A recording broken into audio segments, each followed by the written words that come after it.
I am live? Okay.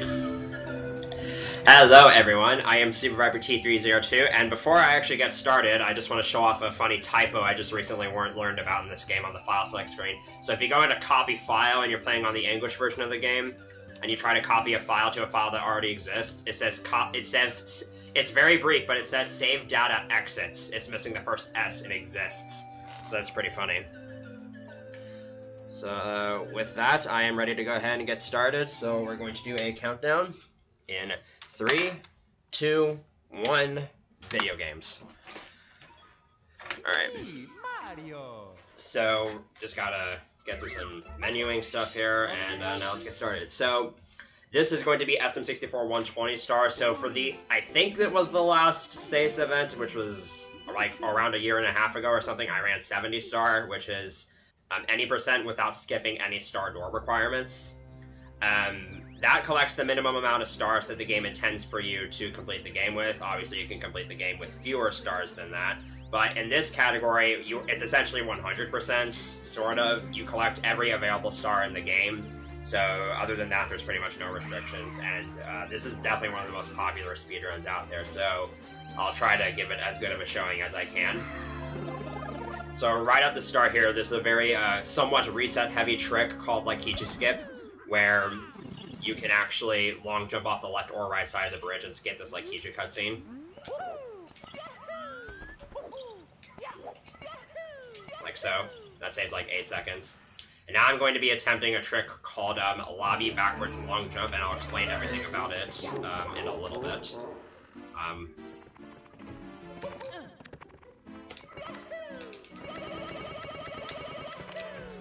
I got doored. I'll try it. I'll keep trying it because just for the sake of showing it off. So if you don't know what any of this is, what I'm doing here is I'm ledge grabbing through the ceiling here because stuff, and long jump, and I'm yielding against an invisible ceiling hitbox. Wow, that was a really terrible attempt. So in a typical attempt, I would have already reset because I'm losing time now. There we go. That should be good. There we go. So backwards long jumping is a glitch where you long jump backwards in such a way that Mario's long jump gets reset, and the game doesn't have time to reset his negative speed, so it essentially multiplies his speed by 1.5 with each long jump. And so that allows him to travel backwards at super high negative speeds, which you kind of saw me do there. And that allows me to get into this first Bowser level early. Now, that was third try, I believe, so that actually lost me time over if I had just done an alternate route, but it's still nice to show off. And I use it to get into Dark World first for reasons I'll explain later.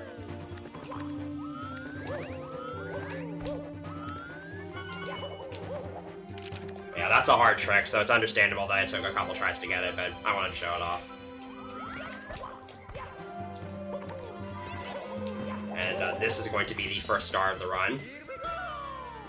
So the reason why this route actually saves time in 120 star, because obviously in any percent categories you would use that to just get to this level early, but in order to, normally you would just go to Bob-omb Battlefield and collect the star from there, and then you would proceed to Wong's Fortress, but that would mean you'd have to make 2 trips to BOB, because you need the wing cap in order to get every star there quickly.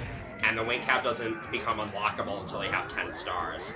So by doing this trick, I can actually save having to enter BOB for later until I have the wing cap, so I can do it all in one trip. Optimally, this would save around 10 seconds.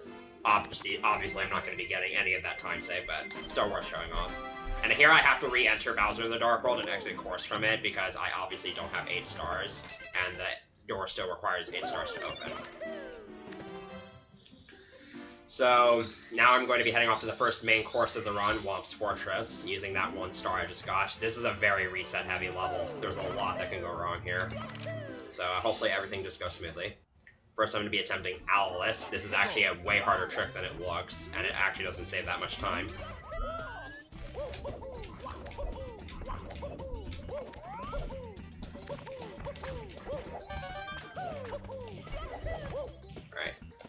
So by doing a triple jump wall kick like that, you can get into the cage without using Hoot, the owl. That literally saves like up to 5 seconds. It's really not that much.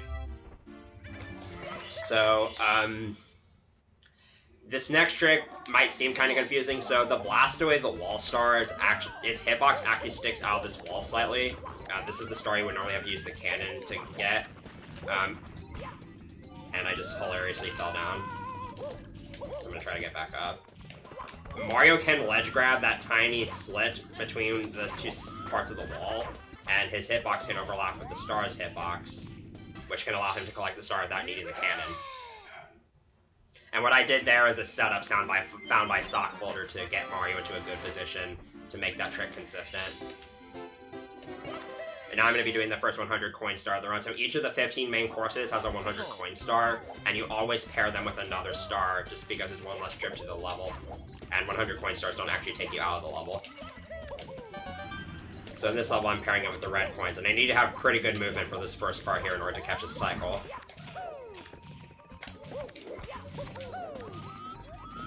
Should be good.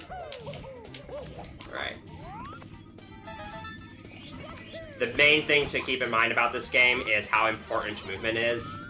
There's a lot of depth to the way you can control Mario in this game, more than many other 3D platforms, or any other 3D platformers. Stumbled on my words there.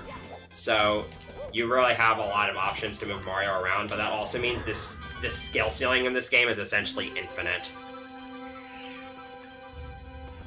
For example, every time I do a dive rollout like that, I want the rollout to be dustless, which requires a frame-perfect A or B input upon landing on the ground, because then if there's dust during the rollout, I actually lose speed, and that's suboptimal. So obviously there's a lot of big tricks in this game that save huge amounts of time, and I'll be making sure to point those out, but just keep in mind that the big thing that saves time in this game is movement. And my movement isn't nearly as refined as some other top players, but I'd like to think it's pretty good. Something else you've probably noticed, I'm playing on the Nintendo 64 version of the game, specifically the English version, and I'll get into differences later. The N64 version is actually the slowest version of the game because it has lag and loading times, but that also gives it a higher skill ceiling. Because there's a lot of lag reduction strats in this game, and that really makes a difference among top players. One minor instance of lag in this game actually occurs when you save. So you're going to be seeing me not save after almost every star in order to save those lag frames. And there's some stuff I need to point out with that. So here with King Womp, you can just kind of ground pound through him like that. Very well known glitch that makes this fight super easy and super quick. I'm going to try to be right where the star is. One thing I'm actually doing to help optimize the not saving is at star select menus. If I'm going to be selecting the first star, there are instances where I'm not going to. I'm actually going to be holding left at the star select menus in order to increment a counter that allows me to just hold down to instantly scroll to continue don't save during those menus. So talking about lag, I'm doing this star last, and I'm also playing it with the zoomed in like Kichu cam because that reduces lag that this fortress causes. And that's it for Womp's Fortress.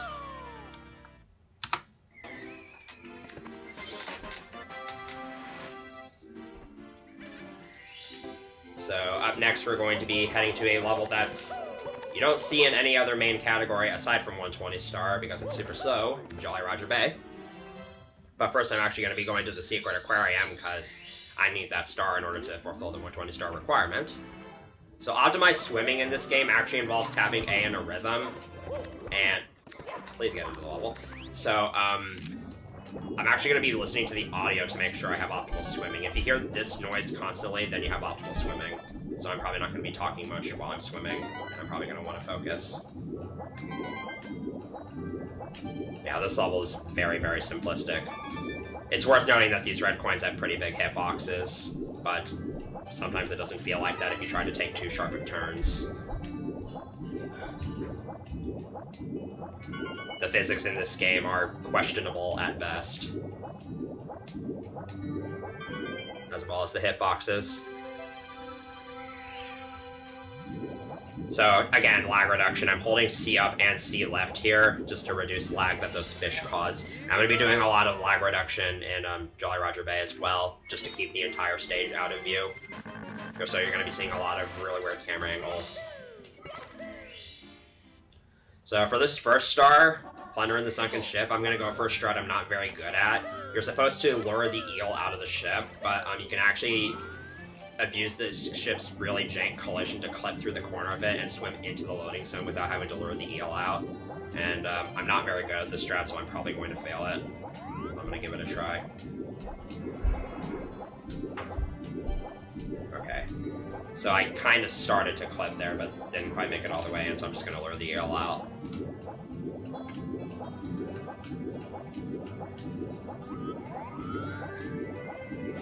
It's kind of a finicky strat to go for, so understandable that I failed it. And here I just have to open these 4 chests in a specific order. Obviously the order is the same every time. And if I swim fast enough here, I can potentially open this star box before the water finishes lowering too much. I didn't. You can open that star box before the water lowers too much, and then have the star dance in water animation play while Mario is in midair, and it looks pretty hilarious.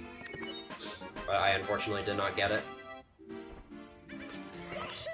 So next up, I'm going to do Treasure of the Ocean Cave, and I'm going to use a kind of weird clip here. So when Mario swims into a ceiling hitbox, he is moved downwards by a certain amount, depending on how big the ceiling hitbox is. And this steep floor here has a really thin hitbox, so I can actually swim through it. And then clip through the floor and enter the ceiling hitbox, and it just down warps me into the cave. That saves like almost no time, but it's super easy.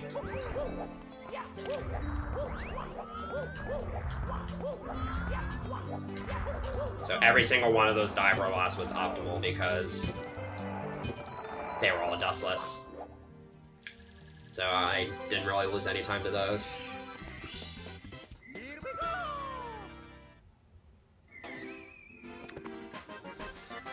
And the next star I'm going to be getting is through the jet stream, and if you've played this game before, you're probably thinking to yourself, how are you supposed to get that star? You don't have the metal cap yet.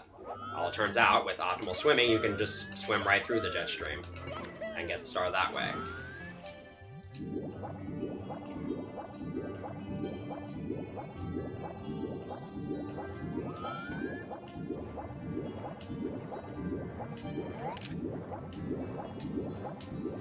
Easy as that. In fact, if everything goes according to plan, I'm not even going to need the metal cap pretty much at all throughout this entire run. So now I'm going to be doing the 100 coin star. Of the 15 main courses, Jolly Roger Bay is actually the tightest on coins. It only has 104 coins total. And I'm actually going to be skipping 3 of the coins in this route because there are Goombas in the cave, and Goombas are kind of slow to kill. So you're going to... This 100 coin route's pretty tight to not miss any coins. You have 1 spare coin in this route. And it's very awkward to collect coins while swimming. So, you can also collect red coins from these clams without having to wait for them to open, but the window is really tight. As you saw there, I got hit. The jet stream pushing you makes it really hard to get that red coin without getting hit by the clam. So talking about the coin limit here, this blue coin switch is notorious because it's obviously not hard to get all these blue coins, but if you were to miss any of these blue coins, you actually would not be able to get the 100 coin star. You would at most be able to get 99 coins, so you have to actually get every blue coin in this level. I believe this is the only main course that has a blue coin switch where that actually matters. Oh yeah, TikTok Holic also does. So if you swim into steep floors and punch into them, you can actually travel upwards really quickly, like so. So I used that right there. And I missed a coin earlier, so I can't miss any more now. And since I need the cannon for the next star and I have to go over here in order to get a red coin anyways, I might as well open the cannon while I'm here. It's convenient. So this ship is on a cycle, and where it is in its cycle will determine the movement I use to get onto the ship. That could have been bad. So, it was starting to lower, which means if it was further in its lowering cycle, I would have tried side-flipping onto the ship, but I didn't want to risk it.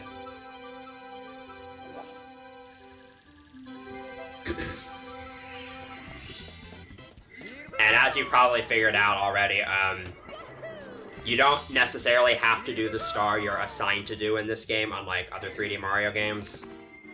There are some stars, however, that are act-specific, but for the most part, you can just kind of do stars in whatever order you want in these main courses. So for this star, I'm going to attempt a somewhat precise cannon shot. This lineup needs to be decent. That might be good. That might be a bit too far up, actually. Okay. So it actually doesn't lose that much time to fail it like that, because the eel star is right here.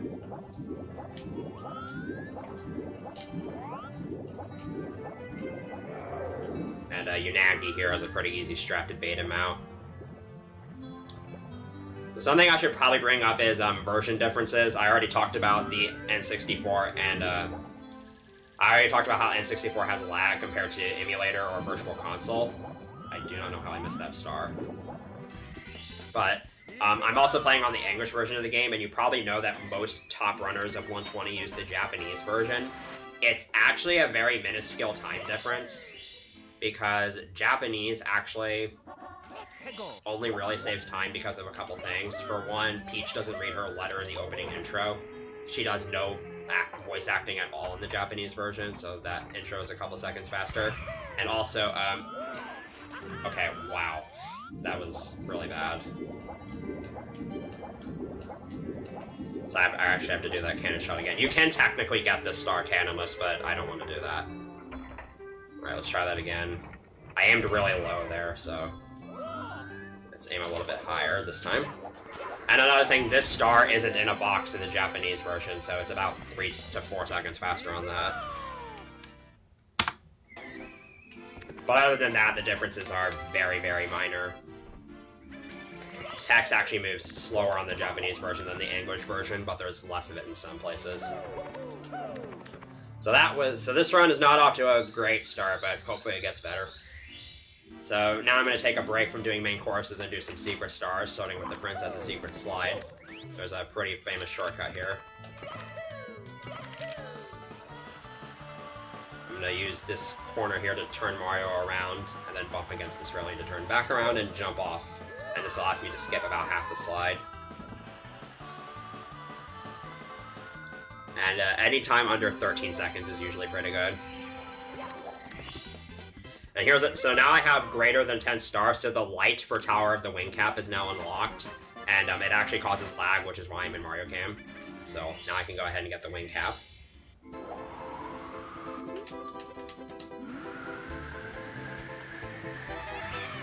And the Wing Cap is actually very hard to control, because you want to do a lot of downward swoops to gain speed, but it's also very, very hard to control Mario at that high of a speed.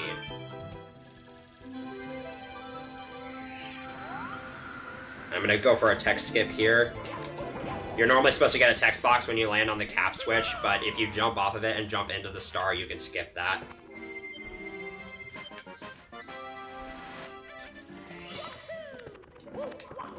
And now I'm going to go to the slide again. And the star I got before was the star you get for completing the slide in under 21 seconds, but now I'm just going to get the regular slide star. I'm going to use the same shortcut, though, because it's still faster.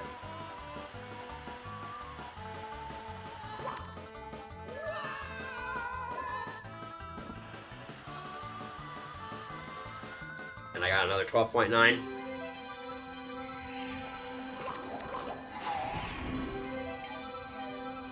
So now that I actually have the wing cap switch pressed, I can clear out all of Bob-omb Battlefield, so I'm going to head there now. Again, doing LBLJ allows me to do this entire level in one trip. And the first star I'm going to be doing uses a very famous trick known as Bomb Clip, where you can grab a Bob-omb as it's about to explode, and it actually floats in size for about 4 frames before it explodes. And if you grab it during any of those frames, its hitbox infringes with Mario's hitbox and pushes him backwards. And I can use that to push me through the Chain Chomp's gate and skip having to free the Chain Chomp.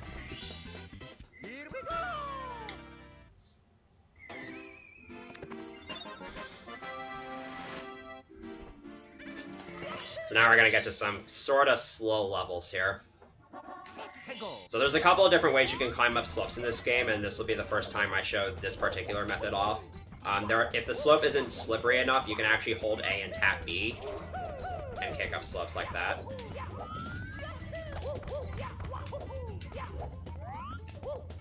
You'll be seeing me use that a few times throughout this run. And now we gotta fight King Bob-omb. So this fight is pretty self-explanatory. You just throw him onto the mountains 3 times. I have to make sure he starts walking before I jump behind him, otherwise he sort of auto-aims on you and makes it hard to get behind him. Yeah, very straightforward fight overall.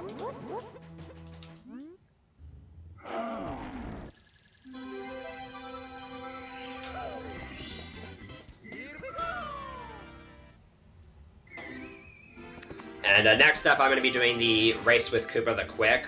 And this is actually one of the more interesting stars in terms of how it's executed in RTA. So, when you finish the race, Koopa the Quick will actually start speeding up as long as he's a certain distance away from you. So I'm actually going to want to finish the race as quickly as possible to maximize that speed boost. So I'm going to be taking the same route here.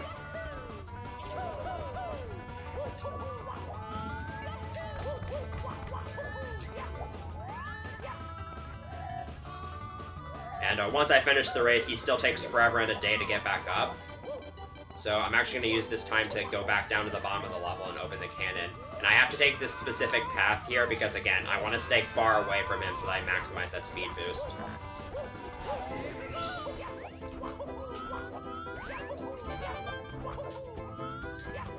And again, I have to do it this way to maximize that speed boost instead of the alternative, which would just be go back and open the cannon during the race. And if I did this fast enough, which I feel like I should have, then I'll make it back up again before he makes it up. And it's worth noting, it only counts as cheating if you use a cannon before you finish the race. Using the wing cap and teleporters does not count as cheating, nor does using a cannon after the race. So he's not going to qualify me. He's not going to disqualify me as a cheater here.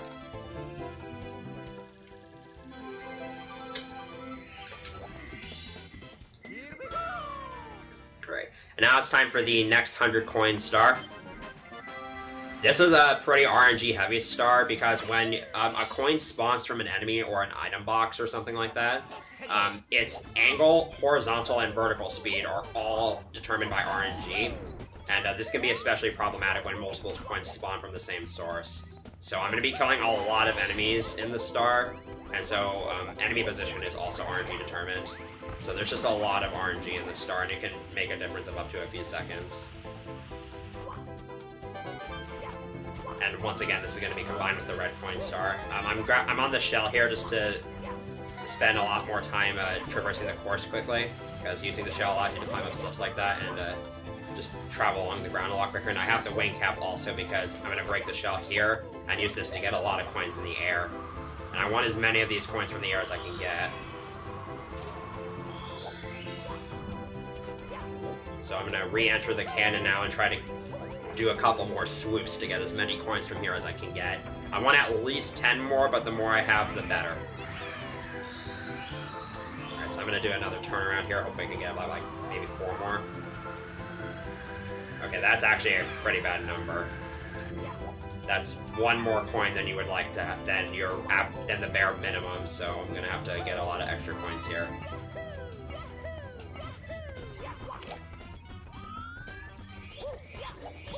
I do have 1 spare though, so I'm either gonna miss 1 from this cork box or skip a Goomba.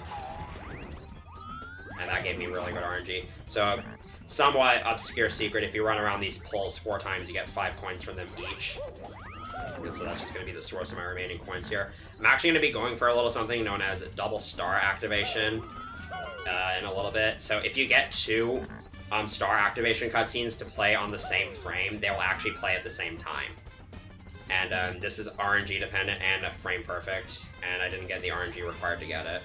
You can do that with the red coin star and the 100 coin star, and it can save about 4 seconds or so. But I didn't get the RNG required to get it.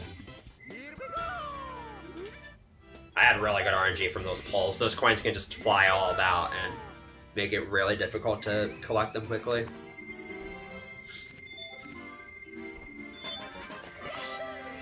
So for these next 2 stars, I need to get to the floating island, and I'm going to kind of use the same strategy for both stars, where I use that A-B kicking trick, and then I need to slide down this hill and get a ton of speed. Because Mario's horizontal speed translates into how high his single and double jumps go, and also how high he can fly. And so I need the speed from that slope to make it up to the floating island there. And hopefully I can... That cannon shot's a little bit finicky, so I had to take some time to line it up. It can be... Aiming cannons in this game can be very sensitive. But yeah, I need the speed from that slope in order to be able to make it up to the floating island. If I just tried standing on the cannon and triple jumping, I wouldn't make it up. This will be the last star I get here.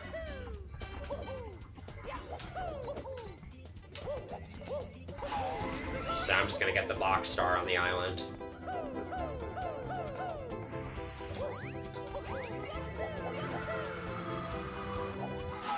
And that'll be it for B.O.B.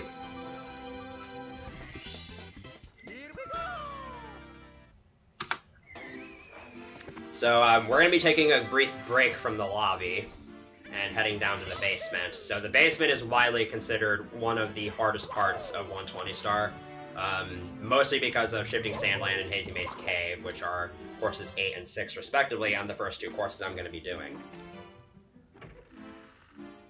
First, though, we have a really easy grab for Mips the Rabbit.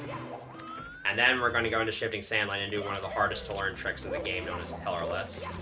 So if you remember that bloated Bob-omb trick I did in Bob-omb Battlefield, I'm going to use that again, and then combine it with a glitch called the hands-free glitch that allows Mario to hold the Bob-omb and be affected by its hitbox, but not be in the holding action state, which will allow him to do stuff like double jump and ground pound. I'm going to try to use this to get inside the pyramid without opening the pillars. This is a very difficult trick. Alright, so I got the big bomb, and I'm going to dive onto this slope, and now I'm in hands-free, so I can double jump and ground pound without dropping the Bob-omb. I can just clip inside the top of the pyramid just like that. And that's a much faster way of getting that star.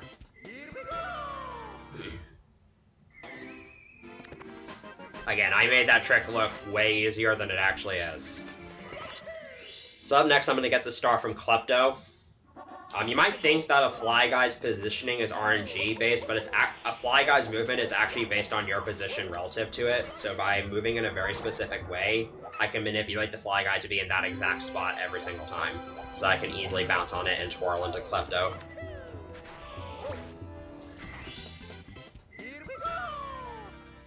So next, I'm actually going to do the reds separately.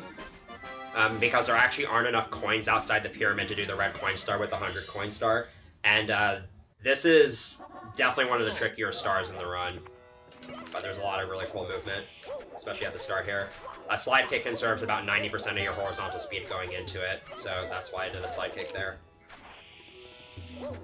So this is a slightly slower than optimal route, but I'm going to be doing it because it's easier. So I'm going to be flying up here and grabbing this red coin, hopefully. Thank God hitboxes exist.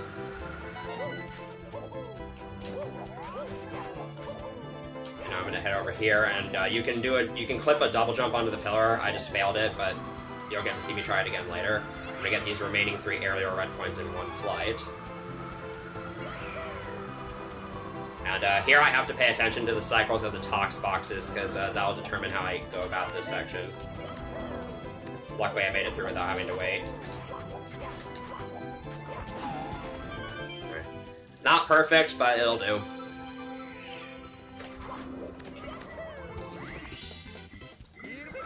So I'm actually going to be doing the 100 coin star with the secret star in the pyramid.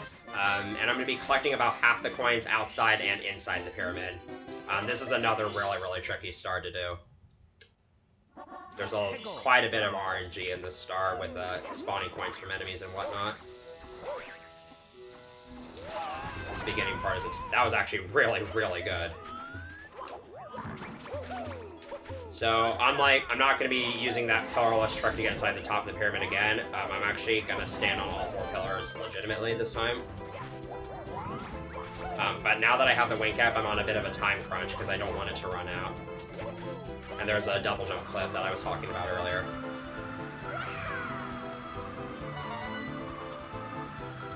Alright, so if you position and angle this crazy box correctly, you can actually sort of clip onto this pillar like that.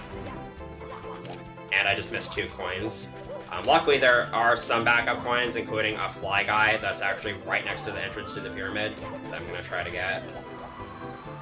And if the fly guy doesn't cooperate, then there's some Goombas in the pyramid I can get later. And I managed to get on all 4 top. I managed to stand on all 4 of the pillars and get the pyramid activators, so the top of the pyramid's going to open. And this is not exactly a situation I want to be in, but I can at least get these 2 coins. So can we get some Monk S's in the chat? I can survive this, but I have to back kick all the way over here. Alright, we're good.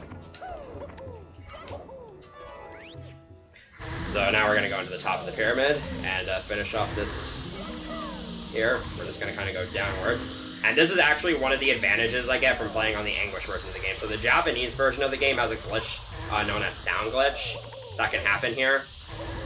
So if you move immediately or like create dust or something after collecting this 5th secret, it actually causes an exception in the audio thread of the game, which causes all sound to mute. And then when that then tries to interlace with the game thread upon a level load, the game crashes.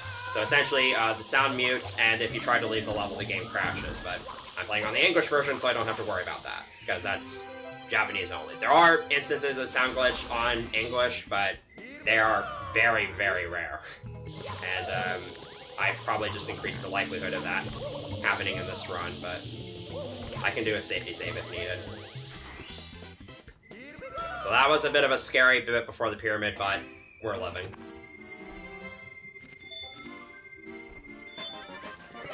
So this next star is actually the star you're supposed to stand on the 4 pillars for, but instead I'm actually going to enter through the bottom. And go for a strat weirdly named Topless, where you just kind of do a wall kick and hold back to ledge grab into this hole here. Got it. The alternative would be to just get on top of the structure and get into the hole by jumping down from above. Now we have to fight iRock. This is a very straightforward fight. It's just about making sure you kick each cue ball as soon as it opens, and each eye takes 3 hits.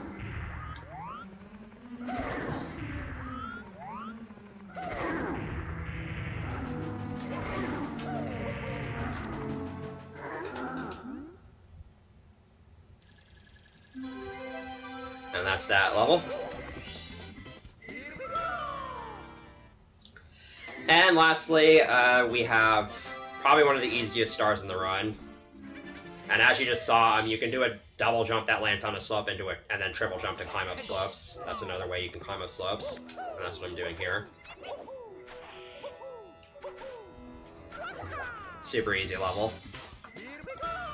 But yeah, that's it for SSL.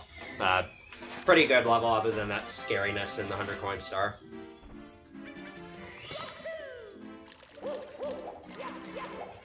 And now we're going to be heading on to Hazy Maze Cave. I'm going to be starting with the 100 coin star here. This is widely regarded as one of the hardest 100 coin stars in the game. Just because you pretty much have to go all over the level, and there's a lot of really tricky movement, some of which I'm going to be sacrificing for the sake of consistency. That dive rollout is extremely risky. If it's you pretty much have to get a dustless rollout there, and if you hit the fire, you're screwed. So here I'm going to activate the elevator, head over here to get these 2 red coins, and I'm going to try to make it back before it expires, and I managed to make it. I'm going to keep the camera pointed this way and avoid breaking this box to reduce some lag. And hopefully I can make this long jump to that platform over there. Alright. So I am going to be doing this with the red coin star, but I'm actually going to be exiting this midway through collecting all the red coins, because mainly for 2 reasons. One is to get all the difficult stuff out of the way first, and also to mitigate the having to dodge the rolling rocks later in the route.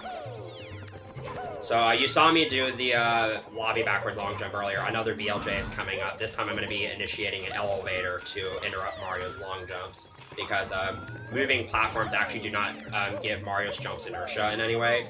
So Mario can jump on an elevator and it rises without rising him with it. And so I can use that to cancel these long jumps and build up speed.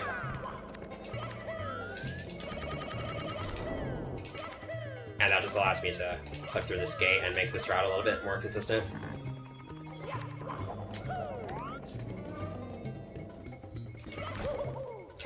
So again, if I did all of the red coin room at once, those 5 coins would have been my last 5 coins, and then I would have had to deal with the star animation, and then would have had to dodge the rolling rocks. Whereas, if I do this route, I don't have to worry about that. So now I'm going to be killing this Mr. I, and I'm going to run off the platform before its blue coin spawns, and that's kind of leaving this up to luck. I believe the blue coin actually fell off the platform based on the audio. It did. That was really good RNG. This is like almost optimal. It fell down and it fell in my direction. That was a really good HMC 100. Okay, so next up is a strat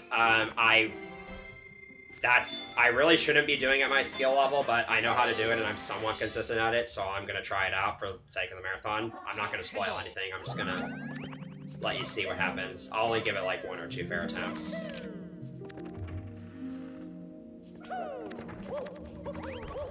If I do get it, it'll be super cool looking.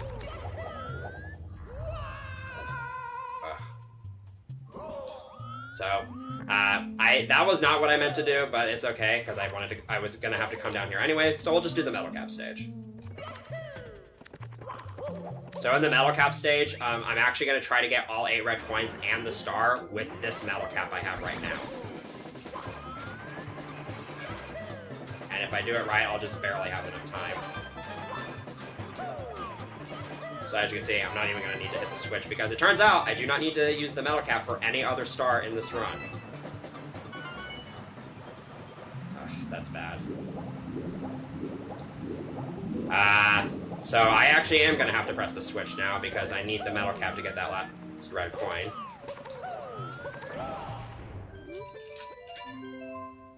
So that's not good.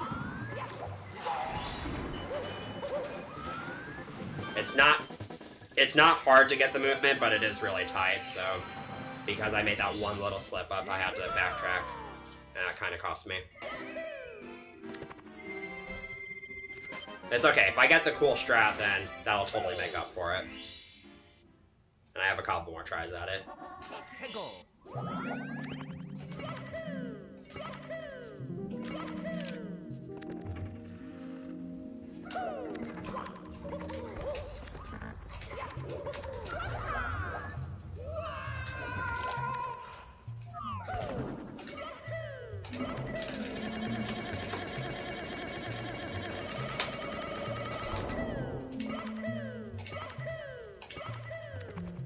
Nice.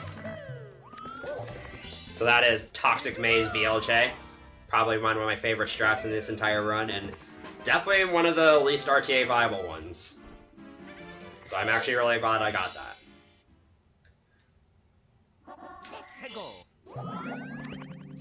And as you've seen already, some rooms in Hazy Maze Cave just don't have ceilings. So I've done this several times already. You can just kind of jump over walls here.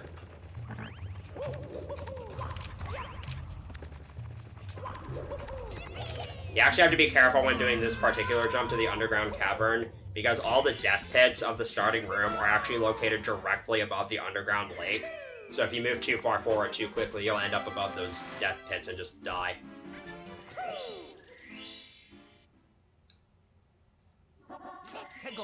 We got a couple of quick stars to round it off here. This star is a pretty cool little sequence break. You can actually skip going through the Hazy Maze just by doing a triple jump wall kick up here. A lot of these stars you're not doing the intended way, by the way.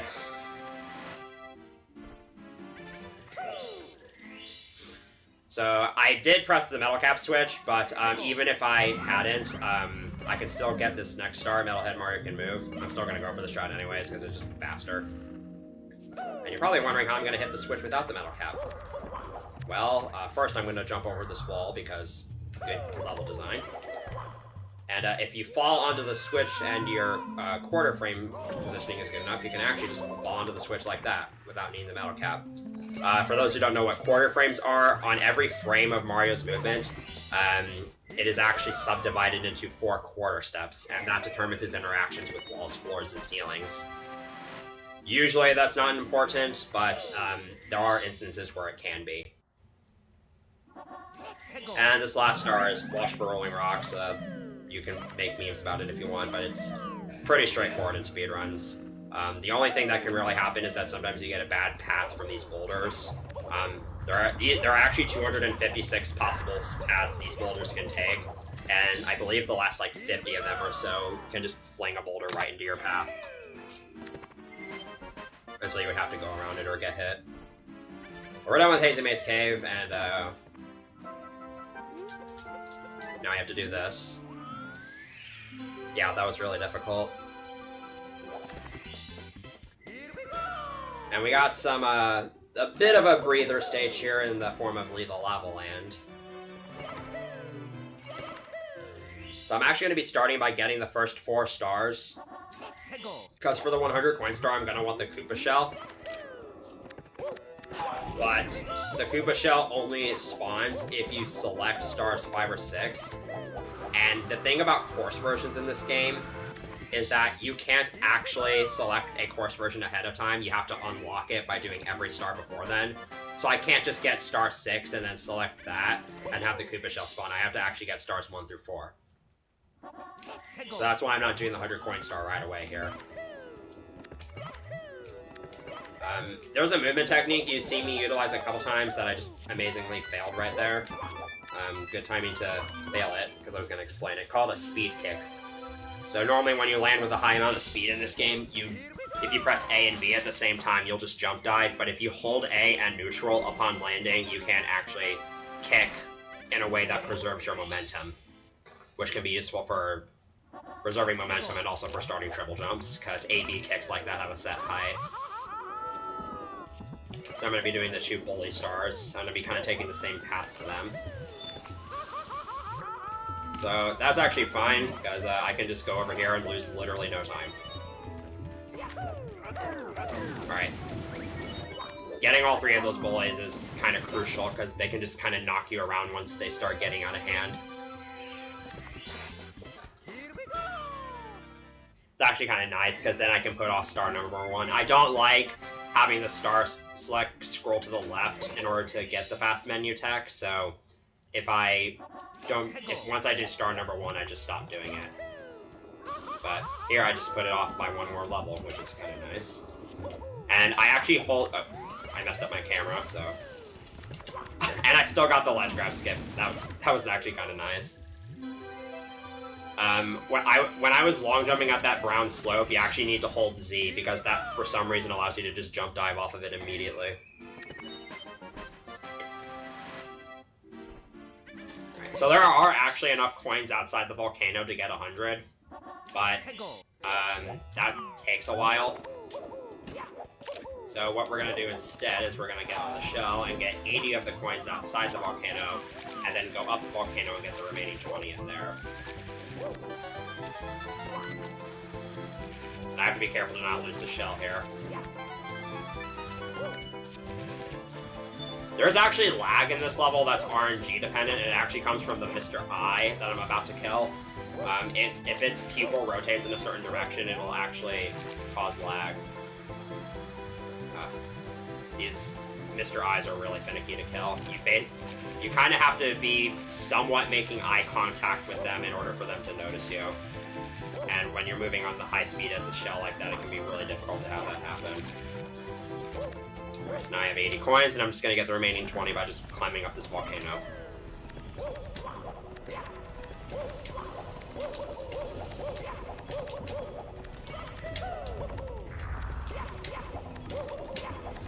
I have to be careful to not die in here, otherwise I'll respawn back in the volcano, but my coin count will reset. But now I have the 100 coin star, so it doesn't matter if I do.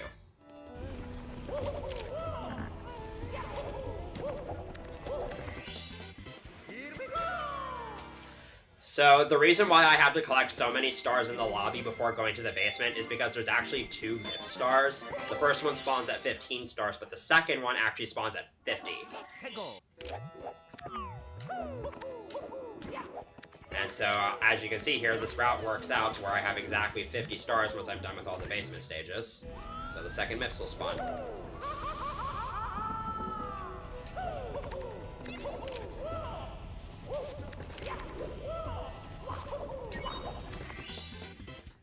So this second MIPS is actually slightly faster than the first MIPS, but only on the English version. On the Japanese version, both of them are at this speed, which means catching him is a little bit trickier, but I have a somewhat decent setup to get him, and I got him. So now there's going to be no more MIPS stars, and so we're done with him. And before we continue on, we're going to take a little detour here. And we're going to go to Vanish Cap under the moat, because we actually also need the Vanish Cap in order to beat this category. So I do have to go out of my way here to pound the pillars. Nice.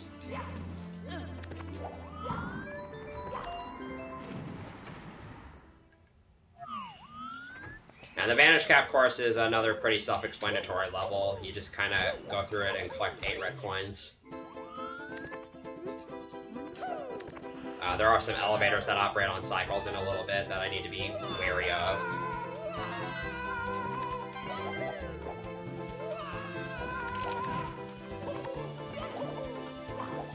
So that's a speed kick, what I just did right there. As you can see, it was a kick that I did while also going fast, which is not normally possible. That was kind of scary. Right. There's another tech skip I can do here for this star, but it's way harder than in the wing cap course. That should work. Nice. Zyglemic.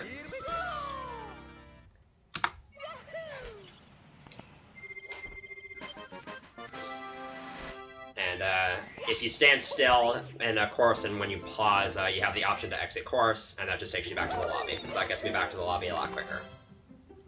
And now we're going to be doing some lobby stages to kind of round things out in this portion of the run, starting with Cool Mountain. So this is a strat I don't normally do in runs, but for the sake of the marathon, I'm going to try it out.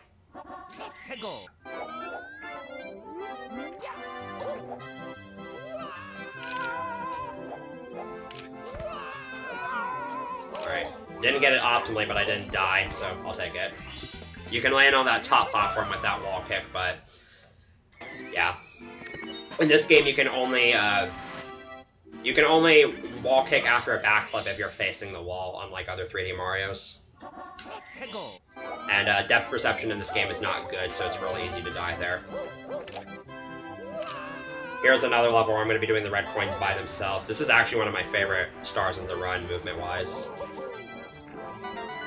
Although it is kind of tedious. I didn't mean to enter that vertical wind there, but that's fine.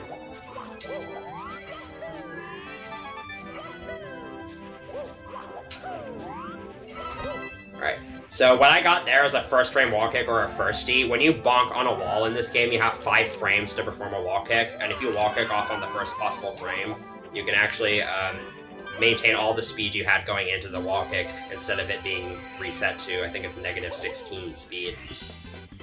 Now, there are some situations like there where firsties are pretty good, and some where there are not.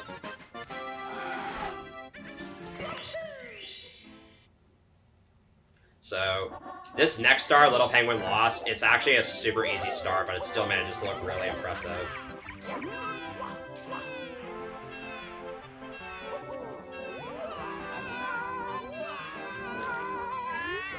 Here's another difference between the English and Japanese versions. In the Japanese version, the star spawns above the mother penguin. In this version, it spawns right next to her.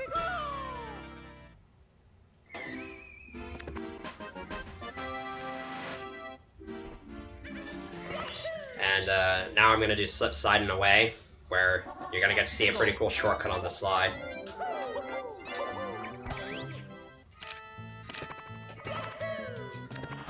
There's actually an intended shortcut the game wants you to, the developers intentionally put in, but they definitely didn't account for that.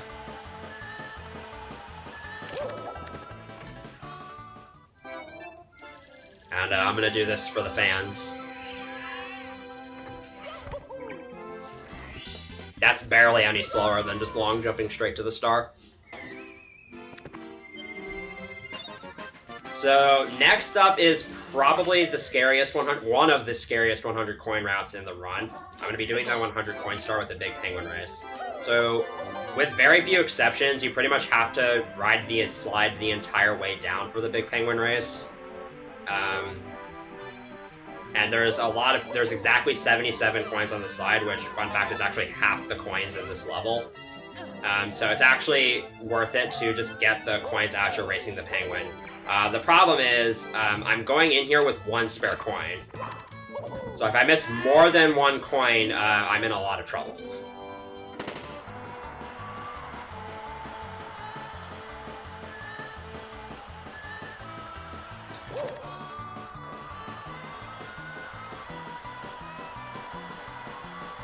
I haven't missed any so far. We're past all the hard parts now, so unless I do something really, really stupid, I should be fine. Alright, we should be good. If I had missed more than one coin, I would have had to redo this race. I have the camera like this to avoid some lag. Alright, that was kind of weird, but at least I managed to grab the star. You have to wait there, otherwise the penguin can actually push you off the slide after you get the 100 coin star.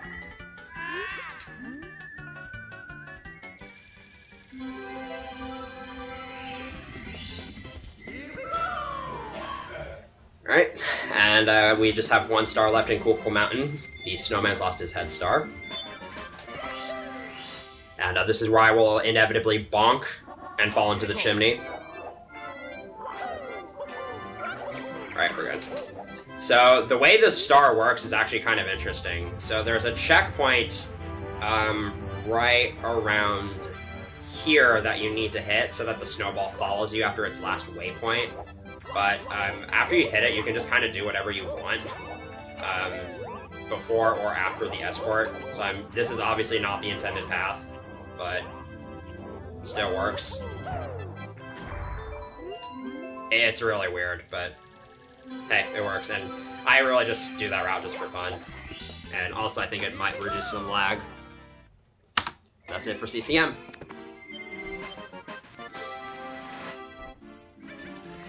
Now we're going to head off to the big spoopy level of the run, Big Boost Haunt. This is a very interesting level in terms of its dynamic shift between 70 star and 120 star. It's a lot worse than 120. Partly because the camera inside the mansion sucks and you spend a lot of time in there. So this first star I'm going to do, go out at ghost time, requires me to go around the requires me to go around the lower level of the mansion and kill 5 boos. This is a super stressful star, especially this first bit. I'm gonna go for a really risky jump dive here. Alright, we're good. If you mess that up, you're going to fall all the way down to the basement and have to spend like 30 seconds trying to get back up. It's not fun. It's hard to manipulate that eye, Mr. Eye to not shoot right at you when you open the door. Here's another benefit of the Anguish version. I can actually only get one text box from these 2 boos if I kill them at the same time and slide kick away. Also, that's the coolest speed kick in the run.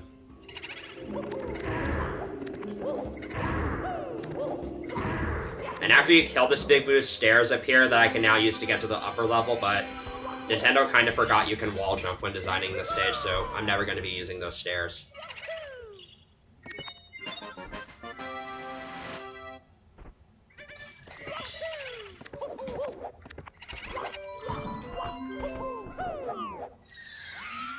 And now I'm going to be doing the 100 coin star combined with the red coins again. This is personally one of the more interesting 100 coin routes because you get to go all around the mansion. but it's also one of the most tedious 100 coin stars in the run, movement-wise. Mostly, again, because of the camera and tight spaces. I'm gonna grab the Vanish Cap here so I can go outside. I'm on a very strict time limit right now. If this Vanish Cap runs out, I won't be able to go back through that wall. And that'll lose a lot of time. Also, I have 2 spare coins in this route, so missing those 2 coins doesn't matter. He made it back inside in time.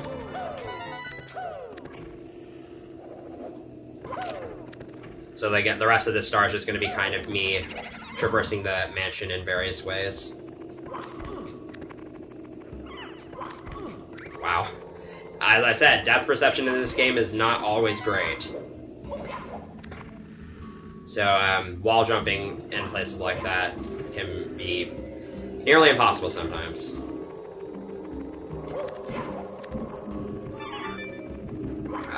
I was trying to get both of those coins from the coffins before they lowered, but I was just a little bit slow. That's another place where movement is really tricky.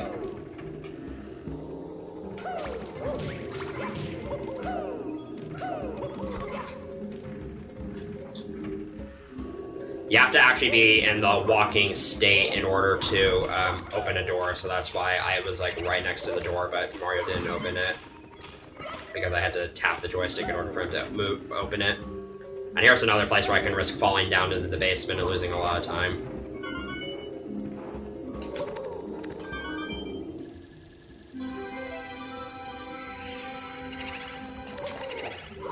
That was kind of scary, but we're living.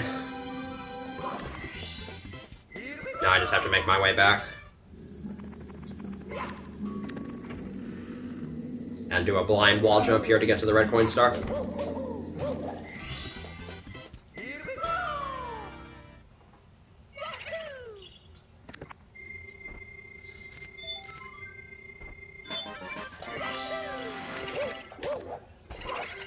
Next one is going to be the star you get from the Big Boos in the merry-go-round. I'm just going to kind of make a straight beeline there. This time I actually have to go into the basement. This jump to get to the platform without touching the water is a little bit weird. Made it. So a boo is officially considered dead when the puff of smoke appears, and you can get that puff of smoke to appear quicker if the boo slams into a wall, which is why I'm facing the wall here. And the reason why that's important is because this big boo spawns only when the puff of smoke for the 5th boo has appeared. And so by getting it to appear earlier, I can spawn the big boo earlier, which in turn makes the star faster. Logic.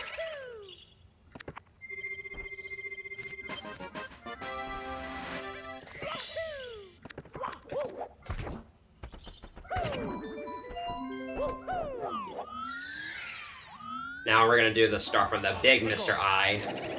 This actually, technically, you don't need the Vanish Cap, but that's task only and also slower, so we're going to get the Vanish Cap.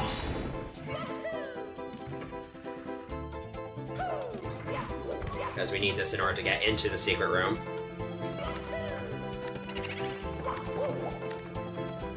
Alright, that was a really quick eye kill. Mr. I noticed me right away. Again, that's kind of annoying to get.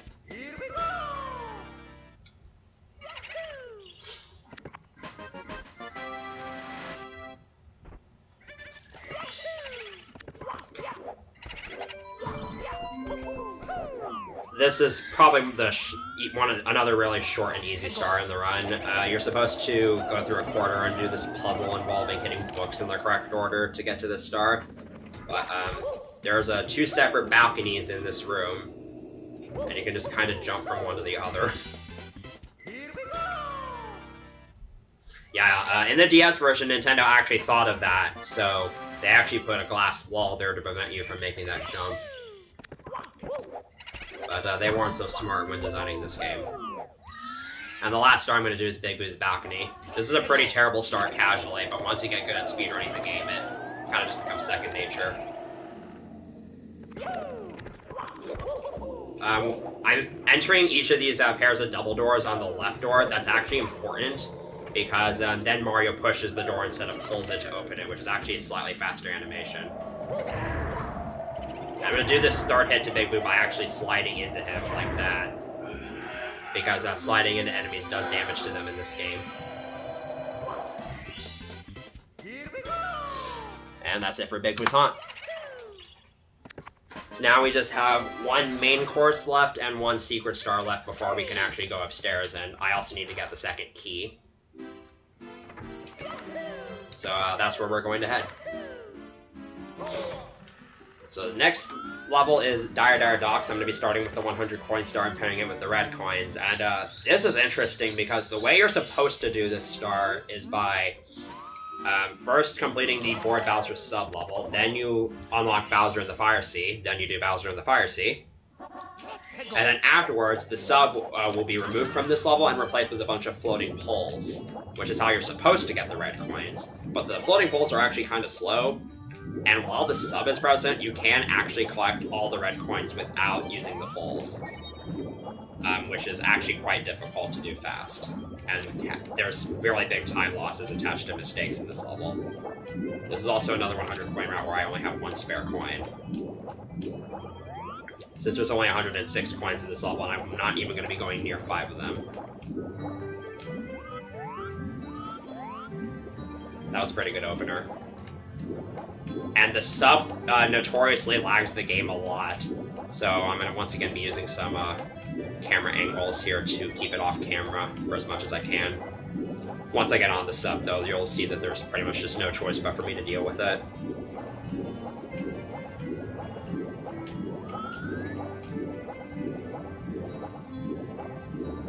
Wow, that was nowhere near the coins I wanted to go to. Because I turned in the camera like that, I have to essentially pick up line angle to get to that ring of 8. And now the real fun begins.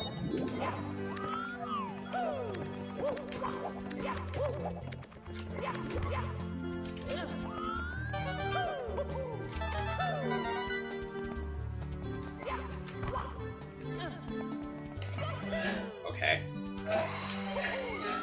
I did too tight of a turn there, so I ended up missing that red coin. And you can tell that, again, I just made one simple mistake, but now I'm losing like 15 seconds to that mistake. There we go.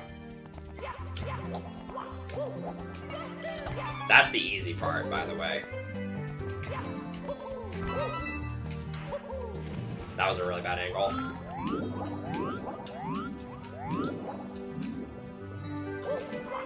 Climbing up the front of the sub like that is actually way harder than it looks, because it's actually a really, really slippery slope, so the only way you can get up it is by doing these near frame-perfect jumps.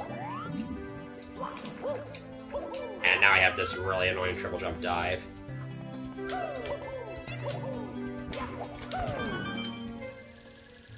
That's probably the hardest part of this level.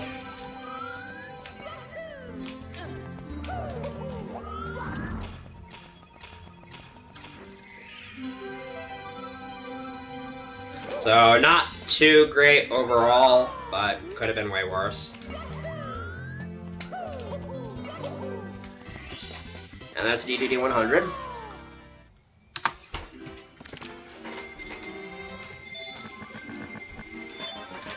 So, there's a couple more stars I'm going to get in Dire Docks before I actually spawn Bowser in the Fire Sea.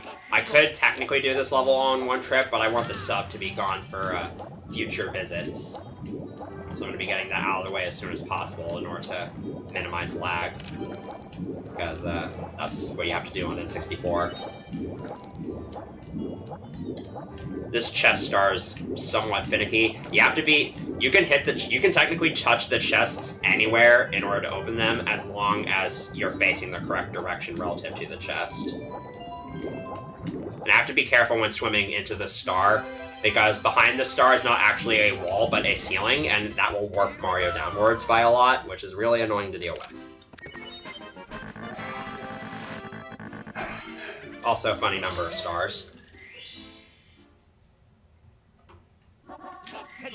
Last star is just here for now, is just going to be getting to the sub. So I'll explain Bowser in the Fire Sea now. So in Fire Sea, there are elevators midway through the stage that operate on a cycle.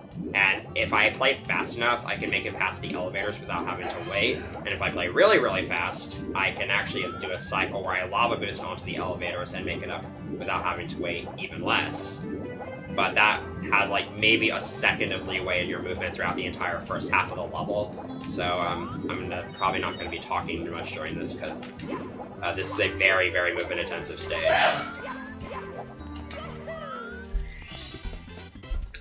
So hopefully I get the cycle here because it looks really cool when you get it properly.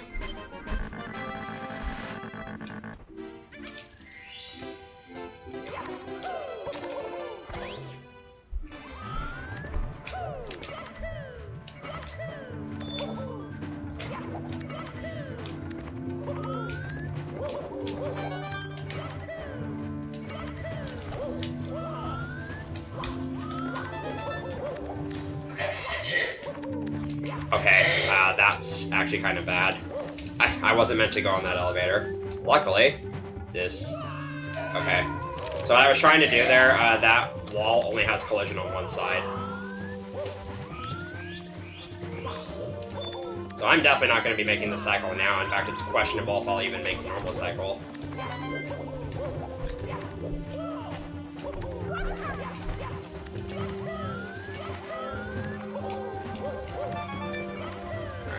So this is the normal cycle, so I didn't make early LAs.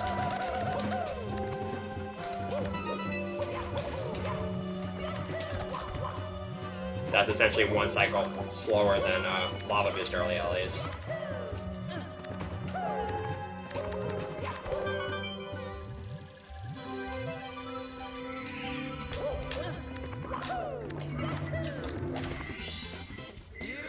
So kind of bad, but that's a pretty. This is a hard stage to execute properly, so bit of a unfortunate way for it to happen, but it could be worse.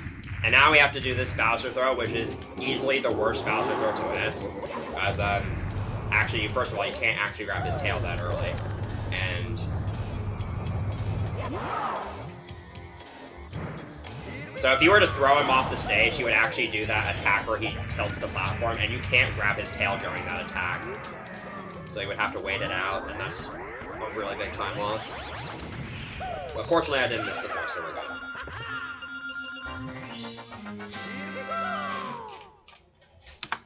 And now we just have 3 more stars left in Dire Dire Docks before we can actually go upstairs. And this first star is one of the more finicky stars in the game because due to a bug in the code, the manta rays, the visual orientation of these rings doesn't actually match their physical orientation. There's a pretty good setup for these first 5 rings, but past that point, it's quite difficult to deal with. Because it can look like you swam through a ring when it actually didn't.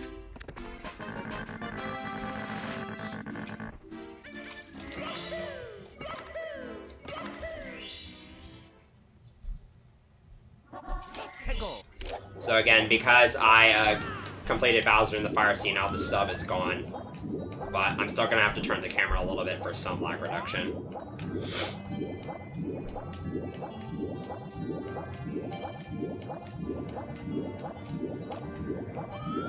So this next star is going to be the other Jetstream star. This time I have to swim through 5 rings in order to spawn the star. You can once again get the star without the metal cap.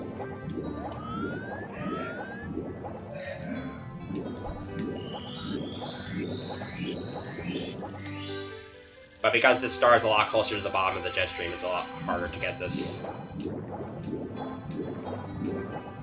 It's easier to get pushed out. But that was okay.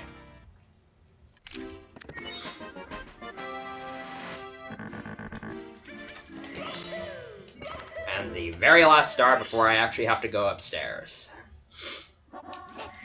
This star has a pretty funny oversight.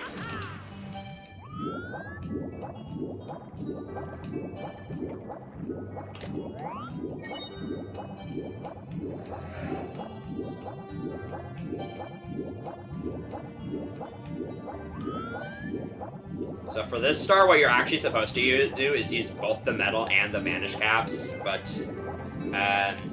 Nintendo kind of overlooked the fact that you could just use the vanish cap to get into this cage. You don't need the metal cap at all, which is actually way faster because the metal cap is extremely slow.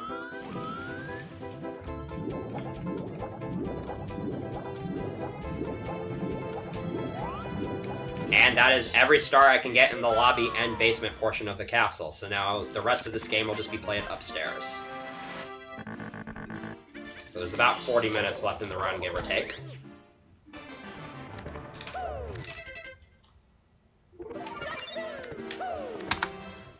Alright. So this first upstairs level is Wet Dry World.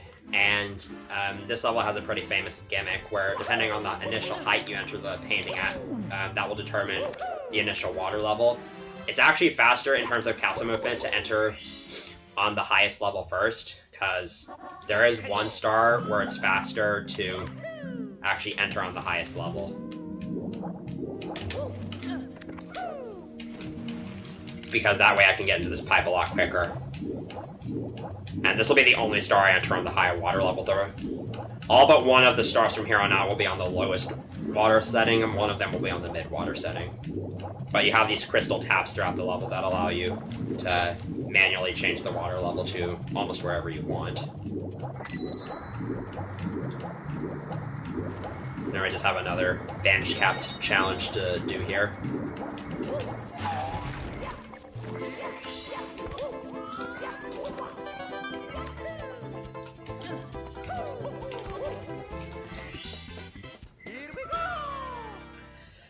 And next I'm going to be doing one of my favorite 100 coin routes in the game, movement-wise, and also a 100 coin route that's actually exclusive to 120 star. You do not see this in 70 star.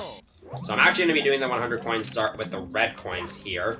And once again, I'm going to be getting about half the coins in the uptown portion.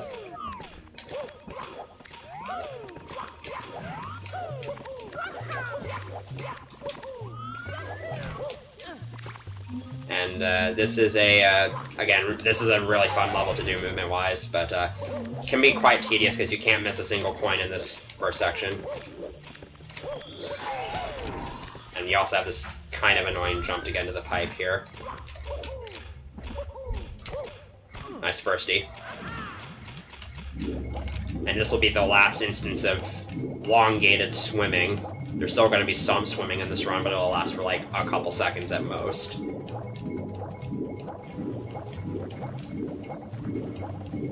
And the fun movement doesn't actually stop there. We've got some more fun tricks in this section.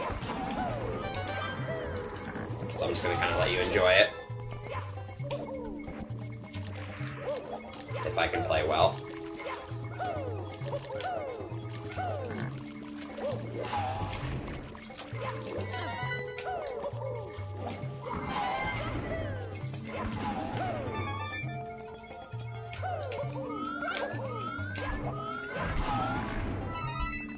So with this 100 coin star here, I'm actually going to do something called a star dance clip, where when Mario grabs a star, he's put into a state where he can automatically grab onto ledges if he's airborne, but instead of entering the ledge grab animation, he'll just pop up onto the ledge like that, which makes getting up there a little bit faster.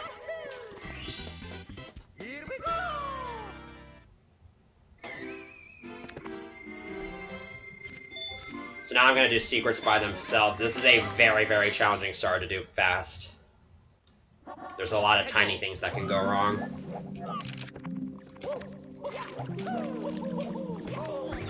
That was amazing skeeter placement right there.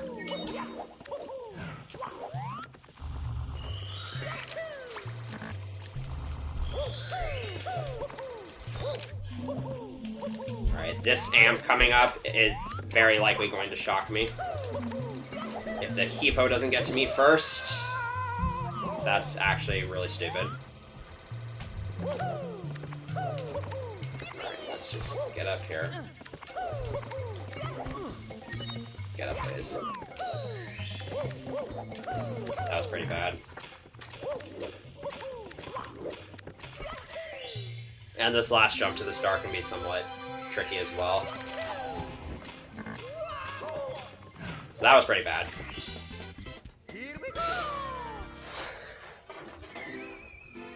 And on this next star, there's going to be two things I'm going to go for here. Mainly, there's a very finicky side flip triple jump wall kick to get onto these elevators early. Saves about 3 seconds if I can get it. And in addition to that, I'm going to be going for this little strat where I break this box as I'm triple jumping.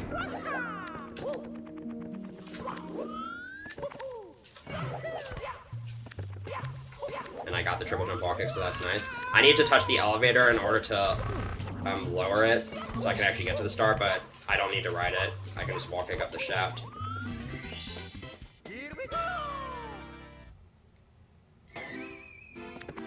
Now here's the star where I'm actually going to be entering on the mid-water level, and it is so I can do a long jump off a skeeter at the start to get to the ramp quicker.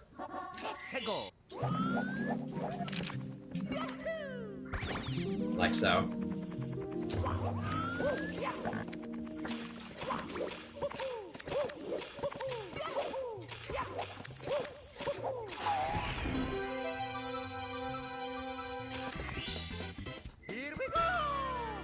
And the last star here is going to be the shocking airlift star, which I always like to make fun of because there's many different ways you can not do the star the intended way.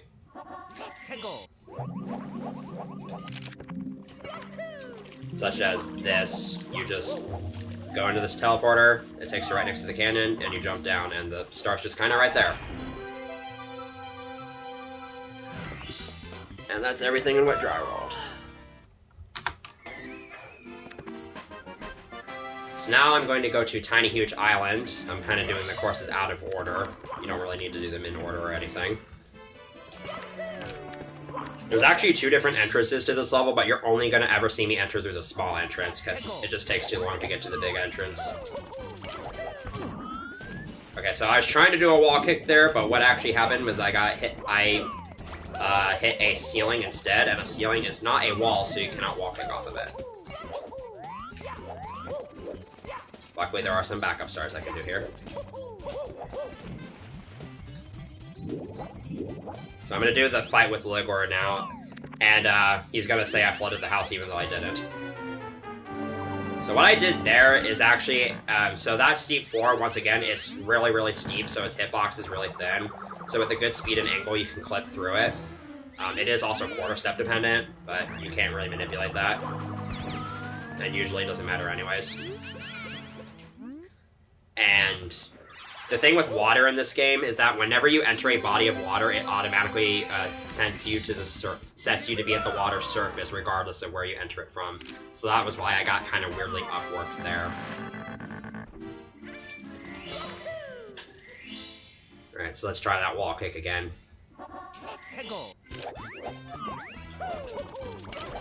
There we go.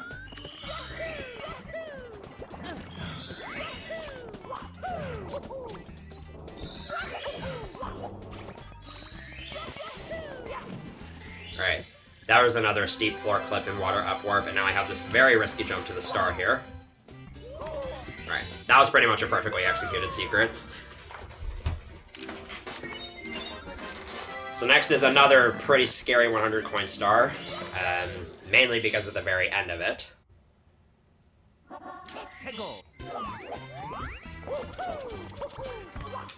So I'm starting here on the tiny island again just to make routing a little bit easier, and also because it takes too long to get to the big painting, but I'm not going to be spending much time in here. Shoutouts to this 13th coin for being a coin that's actually underneath the floor, because, again, good level design.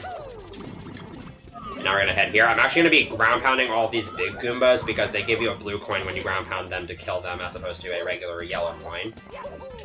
And obviously for this route to work out, you want all of those.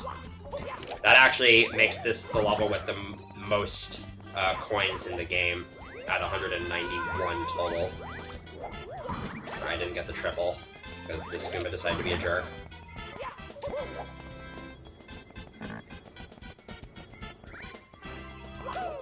So now we have to deal with this Lakitu and Fly guy.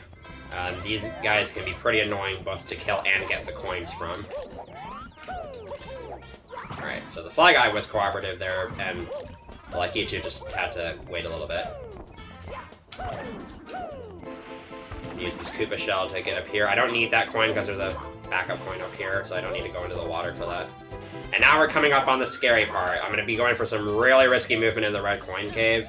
It's super easy to die doing this. Okay, I messed up the movement, so I skipped out on a dive rollout, but we're past all the scary parts now.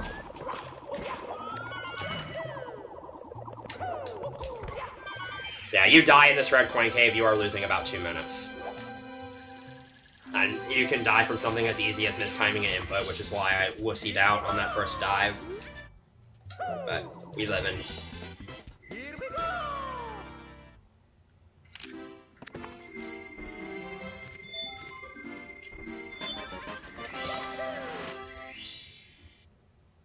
So I should probably explain this stealing clip I'm doing here, because I also did a similar thing when I did this earlier, and I also did it in the lobby. So walls and floors are both processed before ceilings, in the quarter steps of a frame. So a ledge grab actually takes priority over Mario's interaction with the ceiling, because normally a ceiling, Mario cannot actually go inside a ceiling hitbox. It just cancels his movement if he tries to do it. But,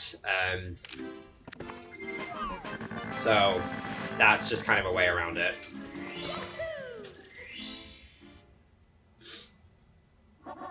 And again, I'm doing these stars in this order.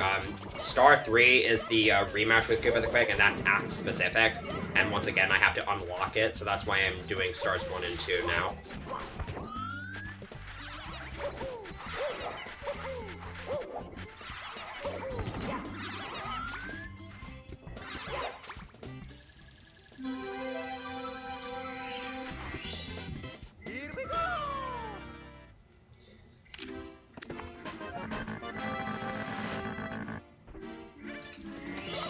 This Koopa race is a lot less interesting in terms of its routing than the one in VOB, but we're still not going to be doing the race exactly as Koopa the Quick wants us to do. So, like I said earlier, the faster you finish the race, the faster Koopa the Quick will finish, because he doesn't really rubber band, he just speeds up when you finish the race. But you still want to finish the race as quickly as possible. So, to do that, I'm actually going to use the shell of one of his brethren. Just sort of travel all the way over here. And that's just a couple seconds faster. I'm going to try to keep my distance from Koopa the Quick here to maximize the amount of time he spends running at that speed.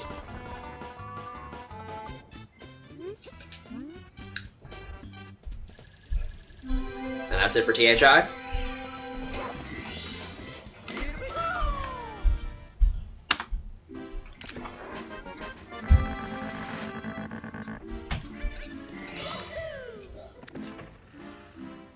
Before we go to the next course, there is another really difficult Toad Star we gotta get. And now we're gonna head to Tulsa Mountain, which is another pretty scary stage, because there's a lot of easy ways to lose colossal amounts of time here. And I just accidentally saved there, but that's okay. So, here's another instance of using the steep floor clip and water upward physics to completely break levels. That just allows me to skip half the mountain. Nice first frame wall kick there. Triple jump up the slope, do a wall kick here, and that's the mountain. Kind of a joke, if you ask me.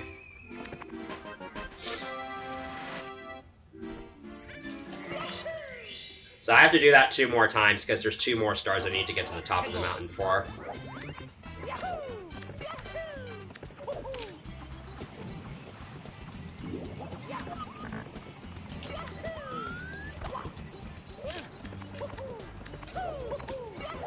So next I'm going to do the star you get from freeing Yukiki. And there's a pretty interesting glitch I can do here to save a decent amount of time. I'm going to do this with a bit of a slower setup. So I'm actually going to grab him and hit hold on, and then jump onto the slope.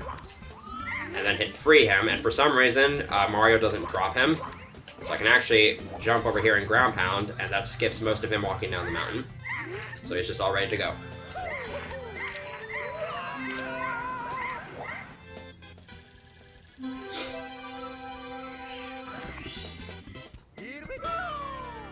And now I just have to do that mountain climb one more time to get the waterfall star.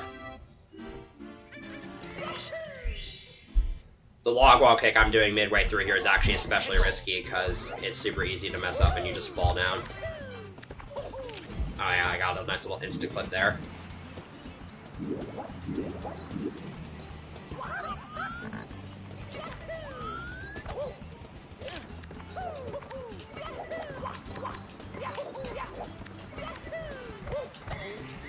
So I got a first frame wall kick there, and that completely threw me off.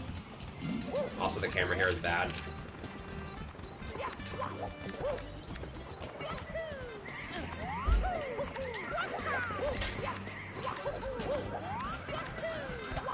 There we go.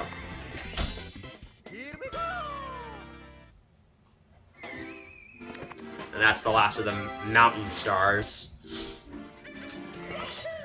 Next, I'm going to do Blast to the Lonely Mushroom, but instead of using the cannon like you're supposed to, there's actually a crazy box that barely allows you to make it. This is actually, it looks scarier than it is.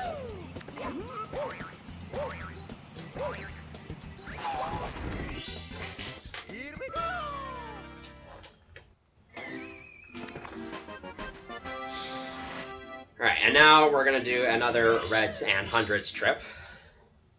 And this is a somewhat interesting 100 coin route. It actually hasn't changed in many years. A lot of the 100 coin routes actually haven't changed in a while.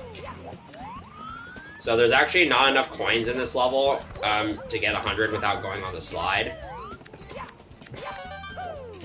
Okay, that was kind of scary.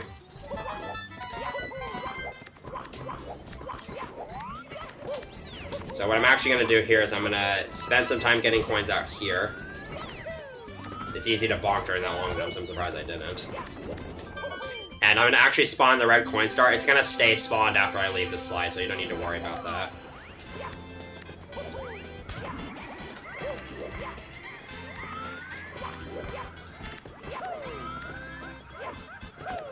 So there's actually a total of 62 coins on the slide, I believe, but one of them is out of the way and not worth getting, and one of them I'm going to try to intentionally skip. Because I actually don't want the 100 coin star to spawn on the slide. It's very tricky to get the 100 coin star on the slide and live due to the way the animation works. So here's the coin I'm going to intentionally miss. So I'll have 99 once the slide finishes.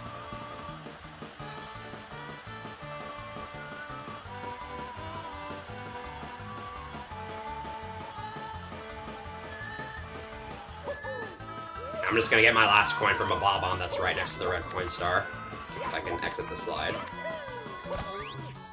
And I have to be careful to not die here. If you die on the slide or after you go on the slide, you actually respawn back in the slide and lose all your coin progress, which is not good.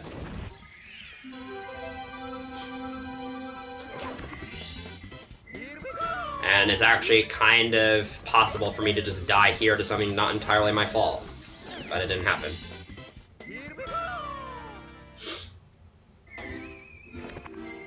And this last star, I'm going to go for a trick known as Breezeless, where most fences in this game are one-way walls, so they can push you inside walls if you hit the lower edges of them. And I can use that to clip me inside this star compartment here.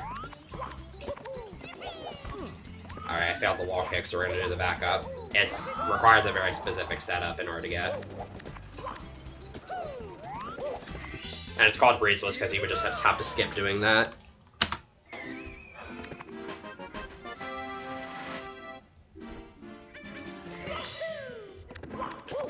And now we're going to Snowman's Land. This is a very, very fast stage, if you do it properly, which is actually really hard to do. So we're just going to start with Snowman's big head. Or not.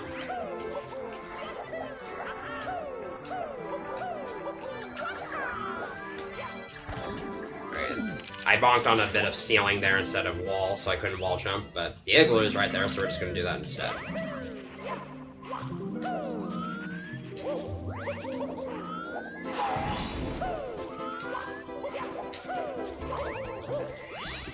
And navigating the igloo is a lot more difficult than I just made it look because the camera is terrible.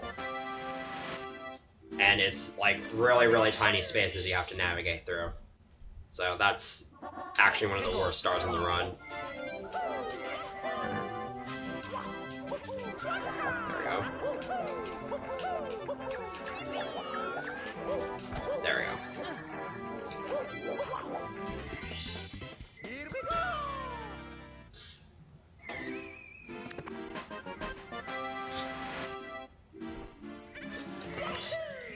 And for Roll from the Freezing Pond here, I'm gonna kind of just take a direct beeline to where the star is instead of actually using the spin drifts.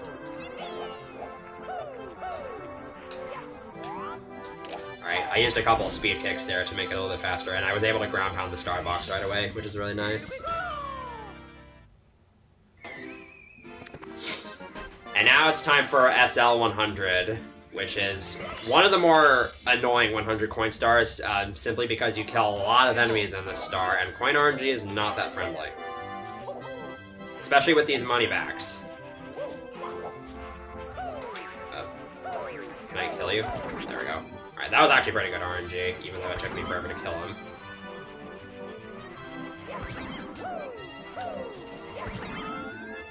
I'm also going to be killing a lot of those spin drifts that get 3 coins, and they're not exactly that much better. I have to go into the igloo here to get some coins. But I'm also doing this again with the red coins. This is actually the last main course where I'm pairing reds with hundreds.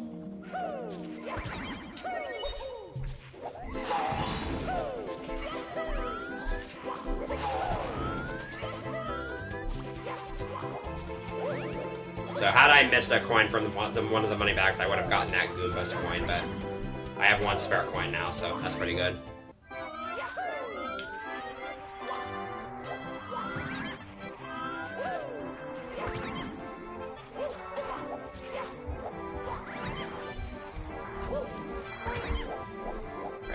And now it's very important that I don't lose the shell here, because it is possible to get all 8 red coins without the shell. But it's very, very difficult. Alright, I'm just gonna skip out on that 1 coin for now. I actually, again, have 1 spare coin. Okay. I did not want to get hit by that snowball, because that would have made me lose the shell. Alright, I actually am down a coin, so this is gonna be weird. I'll probably have to kill that extra snowman. Again, coin RNG can just not be your friend sometimes. These snowmen behave similarly to Mr. Eyes. You can just kind of run around them a few times and make them dizzy, and then they die. And as for... I am looking at chat, I'm just not going to be responding to it too much, but I also run Galaxy 2, in case you're wondering. Anyways, these last 2 stars are super fast and pretty easy.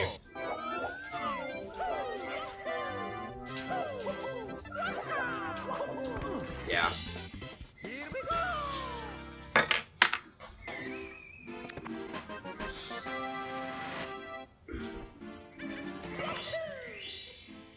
So, last star here is known as the Psycho Crusher star. And this, you can just kind of slide into the chill bully and stun lock it off the platform, and it makes a pretty epic noise. Alright, and now all that's left in this run is the tippy, or the tip-top portion of the castle.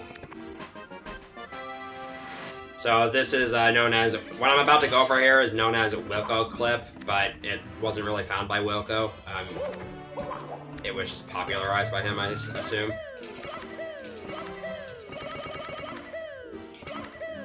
This is a little bit slow, but it should work. Alright, you can BLJ through the 50 star door there and skip having to open the star door. That's actually required in lower completion categories. And we're going to start with Wing Mario Over the Rainbow.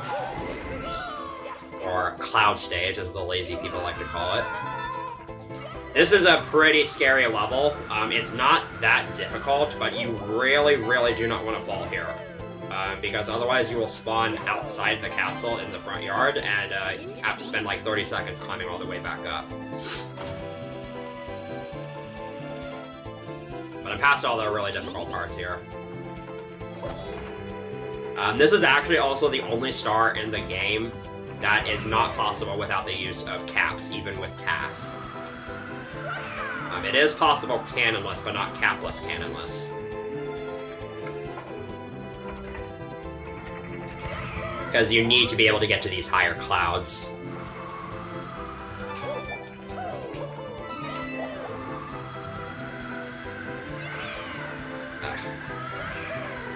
Again, controlling Mario at high speeds while flying is very, very hard. Especially when you need to grab coins. But still managed to do it all on one wing cap. Assuming this one doesn't run out right before I get to the star, which it shouldn't.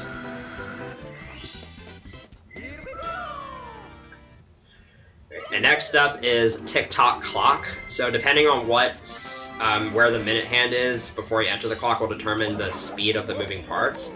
So for this first star, I'm going to enter with the minute hand on the 12, which freezes all of them. And that'll allow me to do the 100 coin star here. So this star is very, very technical, and hopefully I don't mess it up too much, because I want you to really enjoy the movement.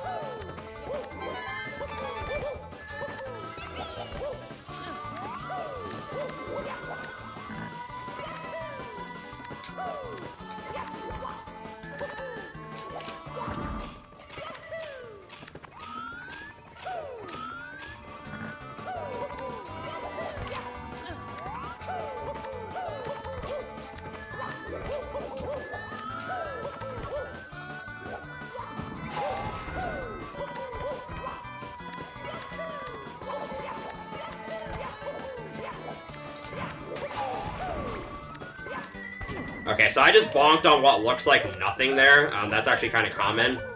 So, I mentioned earlier that ceiling hitboxes cancel all of your movement when you enter them. And that when you bonk into them in the air like that, they cause you to fall straight down. Another thing about ceiling hitboxes is that they actually extend upwards to infinity.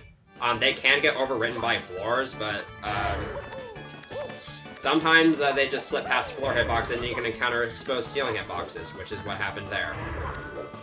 There's actually a lot of those in the game, and that's actually, I think, the first one I've hit this entire run. Yeah, that was kind of sloppy at the end there, but you kind of got to see the meat of that at least. So for these next couple stars, I'm going to enter with the minute hand near the 9, which causes the clock parts to move fast. Which means I can fail that movement. So I'm actually going to do moving reds as a backup, because yes, this is possible. It's actually not too hard if you're good at timing your jumps. There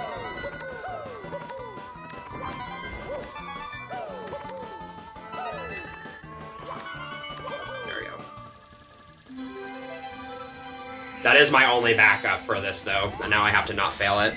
It is somewhat finicky.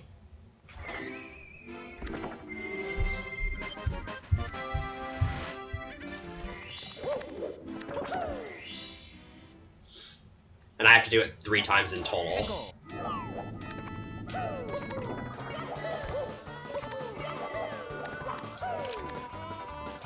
So that's what I was trying to do there.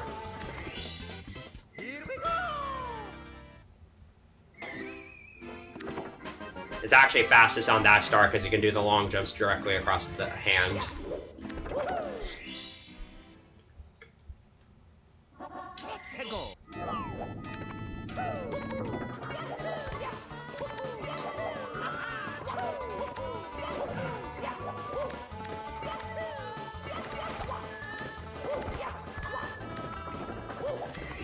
Alright, I'm actually gonna, in order to once again put off doing star number 1 like I've been doing for some courses, I'm actually gonna do this next star with time stopped. Because now I'm gonna do time jumps on not moving bars. And this is just another intense vertical climb.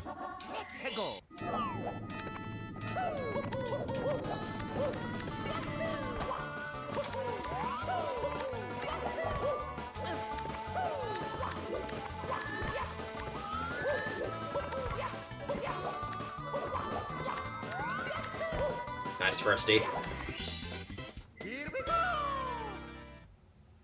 And the last star is roll into the cage. I'm once again just going to try that triple jump wall kick into another triple jump through the spinners.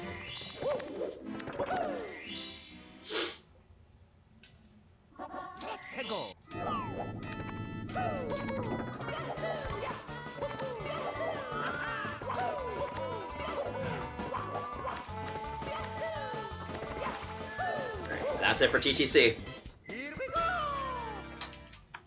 And now we are on to the last of the 15 main courses in the run. We're approaching the end here. Rainbow Ride, or Reset Ride, after we get one more really hard star from Toad. Rainbow Ride is a pretty disgusting level. It's easy for runs to die here. It's mainly because of this first trick I'm about to go for called like Key to Bounce, and you'll see why it's called that very shortly.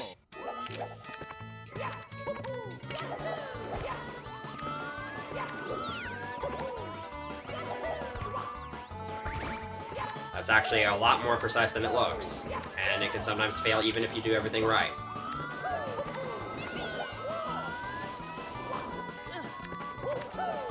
Yeah, by doing that whole series of jumps and tricks and whatnot, you can actually make it all the way up to the ship without using the carpet.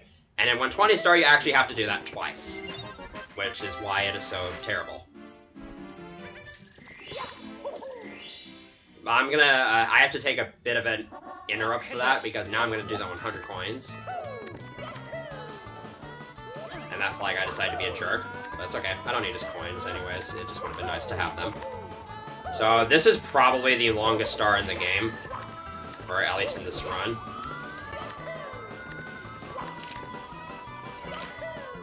That fly guy is going places.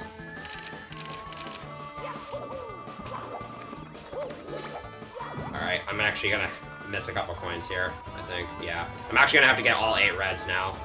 It would have been nice if that fly guy had cooperated earlier, but he didn't. So I'm gonna have to lose some time here. The reason why this is such a long star is because I am actually gonna have to take a carpet here. You can technically do the star carpetless, but no. That's not RTA viable. It's barely humanly viable. So we have to spend about 1 minute and 40 seconds on what is essentially an auto-scroller.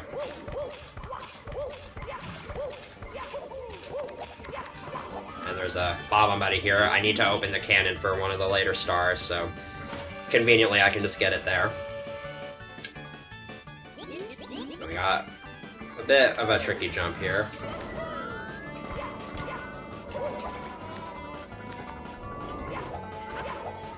Now we just kind of have to wait on this carpet, because, yeah, I'm not going to be doing carpetless RTA. I don't even know how to do it. Well, I know how to do it, but I don't know what the inputs are. So, we just kind of have to wait here. There's some coins I can get along the way, which is why I'm pairing it with this star. So, now would be a good time if chat has any questions, or if there's any donations that need to be read.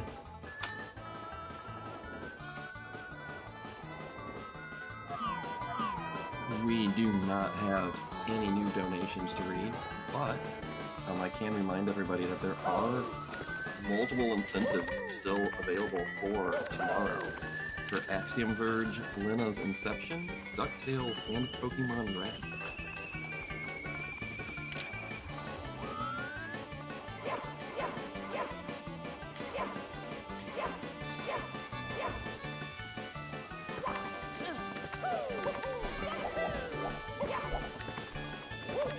I will say, though, this is a kind of stressful part of the run, because you do kind of need to be careful. If you fall off this carpet, that is a massive, massive, massive time loss.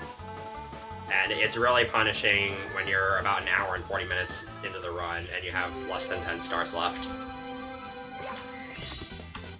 So I'm going to be doing some kind of specific movement here in order to manipulate this fire, because it's actually... the carpet now goes low enough that that fire can hurt me. It didn't do that the first time. And here is the last scary bit of this arc of the star. That's actually not as risky as you might think it is, unless you mess up the side flip, in which case it's really, really bad. So now I gotta do like Key to Bounce one more time. I do have some backup stars if I somehow fail it, but which is likely, but we'll see what happens.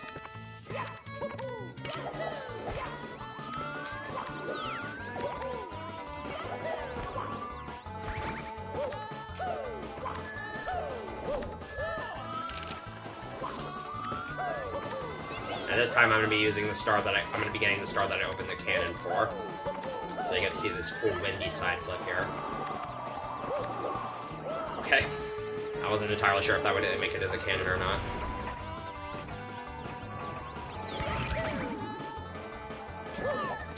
Alright. So now I don't have to do like gauge bounce anymore, which is a bit of a blessing.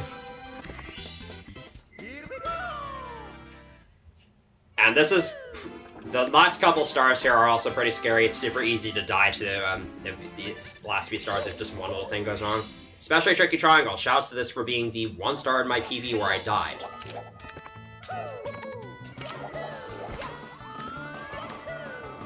Specifically to this jump. And I almost just died there again. Yeah, it's super easy to mess up that star in like 3 different ways, but that didn't go too badly aside from nearly screwing myself over.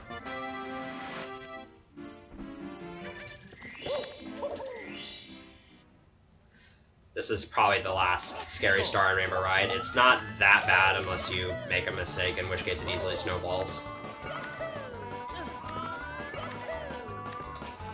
And that's not good. I meant to side flip there, so we're gonna have to do this somewhat finicky back up. If you mistime that triple jump, you're as good as dead.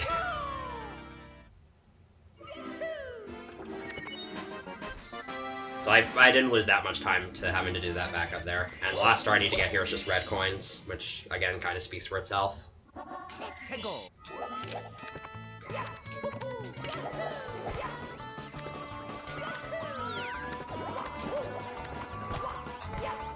Nice backup.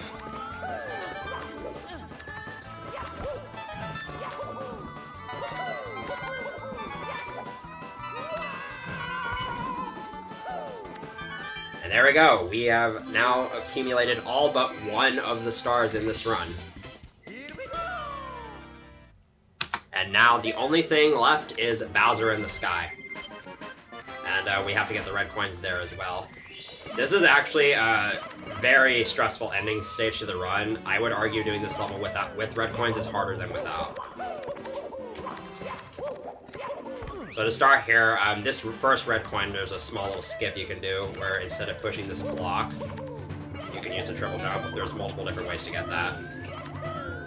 Very risky triple jump dive here. And now this jump. Hopefully I just gave you a heart attack, because that's exactly how I feel when I'm in this stage.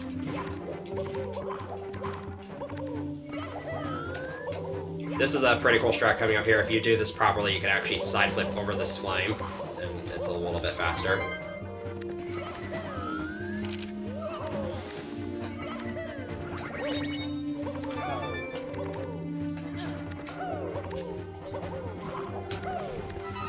So Mario can't actually grab onto the bottom of a pole normally, but if he presses B on 2 consecutive frames like that, he can actually grab the pole from the bottom, otherwise he just kind of spazzes out like that.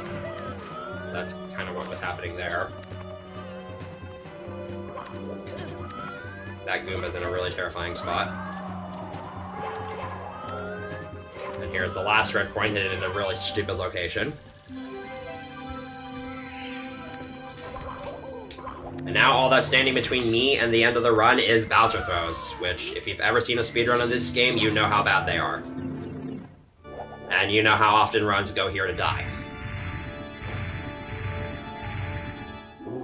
You have maybe a 2-frame window for each of these throws, and missing them is about 12 to 15 seconds per throw.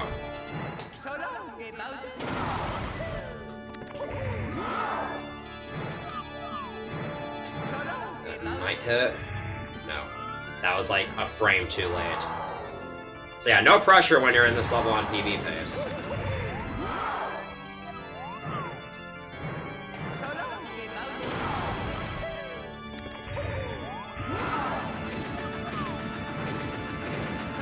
That's gonna go wide.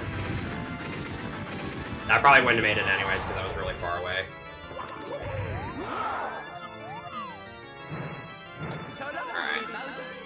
So time's actually coming up. It's going to be when I touch the Grand Star, so you're going to want to get ready for that. Kind of sloppy run, but you know, it was fun all the same. I got to show off some pretty cool stuff, so. And time. So my timer says 1:49:10. My PB is a 1:45:37, which I actually got in my practice run for this event. So that was less than a week ago. The world record is a 1:38:28 by Simply. This game is pushed pretty heavily. It's been pushed pretty heavily over the past few years, so I hope I got to give it a decent showing to you all. And yeah, that's it for me. Thanks, SASE, for having me. And with that, I will throw it on over to the host.